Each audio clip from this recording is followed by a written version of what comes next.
Huge plans here. I mean, the ambitions are, well, being described variously as overly ambitious or spectacularly ambitious, if you like, or in other cases, foolhardy. We've got Ajay with us now at the moment, Ajay Singh. And, okay, 205 planes, 155 of them are firm orders, all narrow-bodied, apart from perhaps some options on some wide bodies here as well. Go on, then. What was it? Well, people think you're crazy. Well, firstly, India has 1.3 billion people. We have 400 commercial aircraft. That's half the number of aircraft that Southwest Airlines has alone. China has close to 5,000 planes. With all the orders that all the Indian airlines have placed, counting for replacements, we will have 800 planes in 10 years from today. That's not a lot of planes. That's still the same number of planes that Southwest Airlines has today. We have a market which is growing 25% every year. It is the fastest growing aviation market. So you're suggesting you're being conservative, actually? No, absolutely. And let me just say, placing orders for planes is also a way of reducing cost. Because what you're doing here is you're reducing acquisition cost for the plane, you're reducing the engineering cost, you're getting a good deal on the fuel burn, because these new planes are 20% more fuel efficient. So if fuel prices go up tomorrow, this is a hedge against that as well. So 200 planes, 155 planes which are on order, which are firm, are going to be delivered over the next 7 or 8 years. That's not a lot of planes. But tell me something, this is also a bet that India's airport and aviation infrastructure is actually going to keep up there. Now, we've seen how slow it's been in terms of development. Are you confident that this can change? We have 400 airports and airstrips in India, of which we only use 75. But you can't use quite a lot of them either. There are. And of course, we need to keep working at developing that infrastructure. Let me just say that a lot of the growth in India is not actually happening in Mumbai and Delhi. It's happening in the Tier 2, Tier 3 towns. These are what we call Tier 2, Tier 3. Our small towns are actually large cities in most part of the world. These are towns with the populations of 2 million, 3 million, 4 million people. So these airports are there, they are available, we can fly to them. They make a lot of money flying to those airports. A lot of these airports need to be connected first with other small airports in the country and also to destinations overseas. Which is what I was going to come to here as well, because I mean we've got so many expatriate workers in the Gulf. Now that's what 80% of your international business at least, and how do you grow that as well? Well, we have 10 flights a day into Dubai today. We have flights into Muscat. We'll soon start flights into Sharjah. And there are other destinations in the Middle East where there is a natural fit for Indians to be flying to. There are countries around India. We already fly to Colombo. We fly to Thailand. We fly to Afghanistan and Kabul. There's just so much more we can do. It's extraordinary, though, that you do not fly. In fact, there's no air links now directly between India and Pakistan.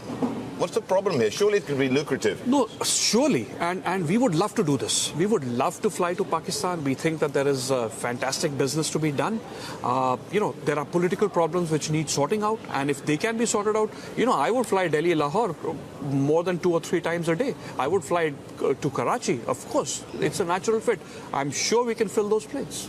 No question about it. But I mean, if there's a problem, I mean, of course, in a terrorist attack or something, of course, then it's all bets are out the window. Yes, but the good part about aviation is that you can start flying, and if there is a problem, you can just withdraw the plane and then go back in again when things normalize. Yeah, but then it's not hard infrastructure. As well, then, of course, but it's not hard infrastructure that you're putting. It's not that the planes are going to go waste. Okay, these 205 planes. How on earth are you going to afford them? Well, there are lots and lots of financing mechanisms that are available today. If I start by just doing sale and leaseback of these planes, I can just do them. There's a fantastic market for that sale and leaseback today. How much of it is sale and leaseback? So I put in an RFP for the first 2 years of deliveries, which is 2018 and 2019. We got 50 responses. 50. People who said they wanted to do a sale and leaseback with SpiceJet. So I don't think that this is a huge issue.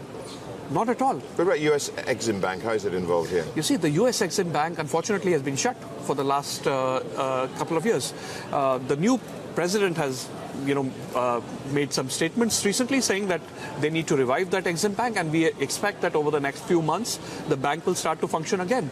And if that financing helps us reduce cost of financing our planes, certainly we will take a look at it. So what's the mix here? How much will be sale and leaseback? How many will you own? Tough to say. It depends on what is cheaper at a point in time. The first 2 years we are doing sale and leaseback, and we'll see from there what happens. Right, and then you've got this component perhaps of going long haul, but it's a difficult model, low cost long haul. Very few people make it work properly. I think the Norwegians are probably one of the few. Are you looking at that? When do you have any plans to do it? I'm sure you're probably just waiting and seeing. We are focused on our short haul, relatively short haul, narrow body model. We will fly that within India, and we will fly the MAX aircraft, of course, gives us somewhat larger range, so we will fly to countries near and around India. The low-cost long haul is something which is an interesting idea, because we have 1.3 billion people who would love to fly long distance if they could do it at a low cost. But, it's something that we are studying. There is no date for that as yet. So, Ajay, let's bring us on to costs here as well. Fuel prices have gone up. How much has this been passed on to the passenger now? Well, we've pretty much managed to pass on most of it to the passengers. The underlying demand in India is so strong that we have been able to do it thus far. But, this is the point. You can't do it forever. Every airline, Indian airline CEO goes on about the underlying demand being very strong, but there's a regulatory problem. What is it at the moment? What needs to be done to make you guys... Oh, so much. There's lots that needs to be done. What's the top of the list? The top of the list is getting down cost of aviation. We have the highest cost aviation turbine fuel in the world. We are the only country, if you look at the top 20 aviation countries in the world, that taxes aviation turbine fuel and doesn't allow a credit to be taken by the company. So we need to do that. We need to fix the airports. We need to make them cheaper. We need to make many more of them available. Our regulations sometimes are really ancient, and we need to align those with the rest of the world. But listen, you are profitable. And, I think you want to tell me about how many passengers you're carrying these days and how full your planes are. Well, we've done well. Given the fact that this airline nearly shut down before I bought it back in the December of 2014, since then, for 22 months in a row, we've been flying with a load factor in excess of 92%. We've had 8 profitable quarters in a row. Every single quarter under the new ownership and management have been profitable. We have the best on-time performance of any airline in the country. So we are doing quite well in terms of our operations, and we think that this is a great platform to grow from. What is your big prediction for 2017? This is what I've been asking the guests. It's a tough year. There's going to be great growth in India. How profitable that growth is going to be, we've got to see. But this is a year in which we need to get all our creativity in place and get a lot of ancillary revenue and new models to make more money and reduce costs further.